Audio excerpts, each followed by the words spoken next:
Right, okay, guys. Hey, everyone. Red Marvel here, back again with another review. And this time we're going to be looking at Record of Ragnarok. I know this is a bit delayed, so I should say Ragnarok. It's an A. But anyway, Record of Ragnarok, Season 1. It's on Netflix. It's been out for some time. Watched it obviously a bit. There's about 12 episodes or so.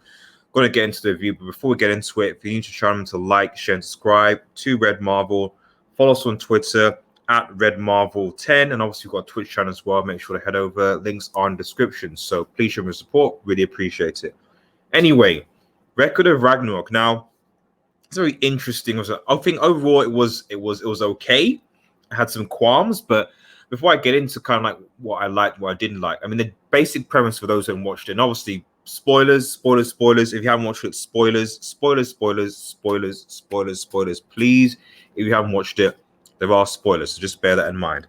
So essentially, the premise of this is the gods, who you can probably see on the left hand side. Every 1,000 years they kind of meet and they decide facing humanity's fate. And it seems that for whatever reason the gods decided, screw humanity, we're not interested. Let's just kill them all.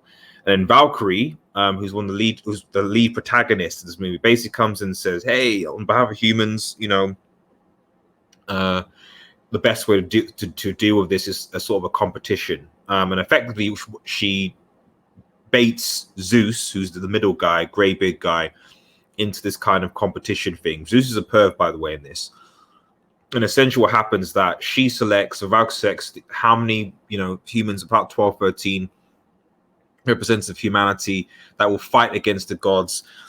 And then the gods obviously choose theirs. And initially the gods like, this is going to be a cakewalk. I mean, how could humans deal with the gods or whatever, But then you find that what Valkyrie has done is that her sisters, because there are tons of them, basically kind of merge with human weapons so they can like slay the gods, basically, which takes the gods by surprise. Because under normal circumstances, these humans would have no chance.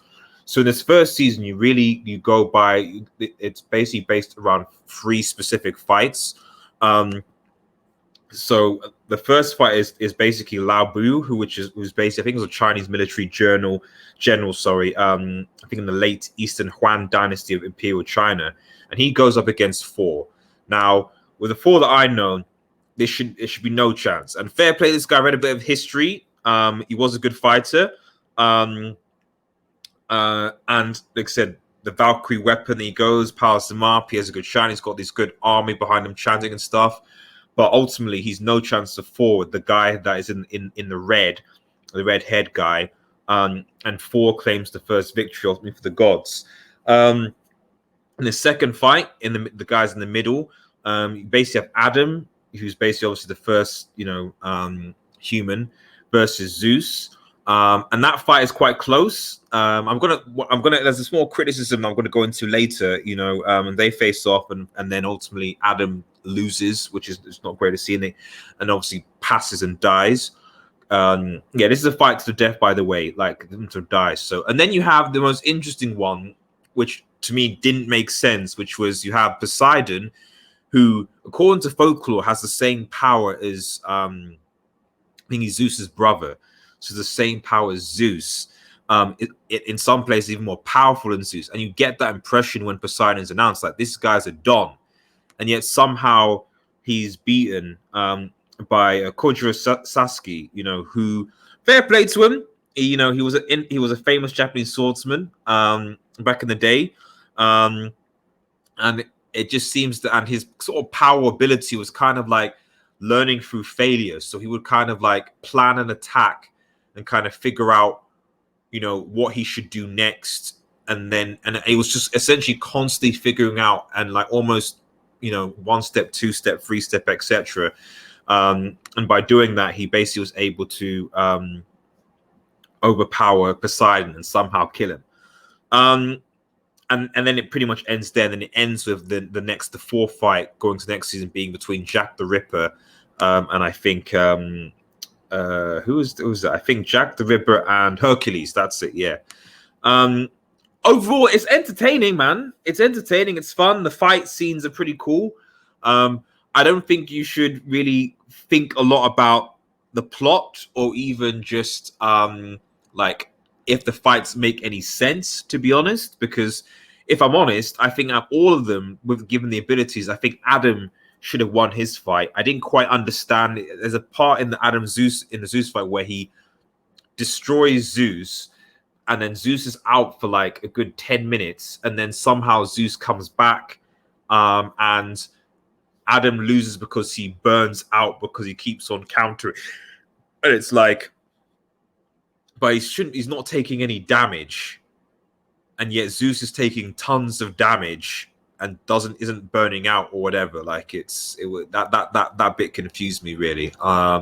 Like, how did he keep up his stamina when he was taking all of the damage, and yet Adam was just countering, and then obviously maybe got tired, and I don't know. It was just strange, you know.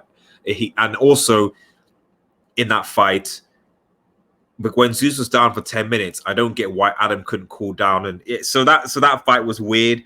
Obviously, Thor, I think ultimately winning, I think sort of made a bit sense. I think the first fight probably made the most sense. The last fight, I get how talented the swordsman. I get the learning from failure, but there's no way that despite God Hans should he be losing, should he be beating Poseidon. There's literally, and the thing about the Poseidon is that they started building the guy up, and then unlike Zeus and even Thor, who kind of upgraded, and you were like, they start at a certain level in both. I guess what I'm saying is that the third fight in particular felt a bit rushed. I felt we could see a lot more from Poseidon in terms of his potential, where he could go and potentially to push what's his name, Sasaki. But it was almost just like, okay, this is Poseidon's level. Okay, he gets a little bit stronger, and then just destroyed him. You know, it felt a bit rushed, it felt a bit forced, and I would argue the third fight of the season was probably the weakest. Obviously, in the background, you have Valkyrie and her sister. Her sister is just annoying. I think her name is Gol, yeah, who's Brunhilde's. Brunhilde's the name of the main protagonist, who's a Valkyrie, and Gol is basically the name of her sister, and she's just, this is annoying, man. Like, she's so annoying. Just annoying. Typical, really, really annoying sister-daughter character.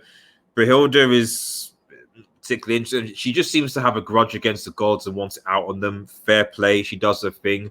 She doesn't really have any real emotion, really. And she's just going about because she has the mission in mind. She wants the gods to fall down. And she's using the humans as a result of it, you know. So it's interesting to see how she plans her battle tactics. But yeah, you don't really find a lot about Brunhilde and the Valkyries in terms of what their underlying motivation is for why they're doing what they want to do. And we might find that in the second season if Netflix will use it for a second season. But overall, I think it's good popcorn thriller, and I would certainly recommend people to watch it. But there is better stuff out there. I'd probably give an average 6. Just watch it with some mates and enjoy. Right, guys, if you're new to the channel, remember, that's it. Like, share, and subscribe to Red Marvel. Follow us on Twitter. Follow us on Twitch. Have a nice day, everyone. And cheers.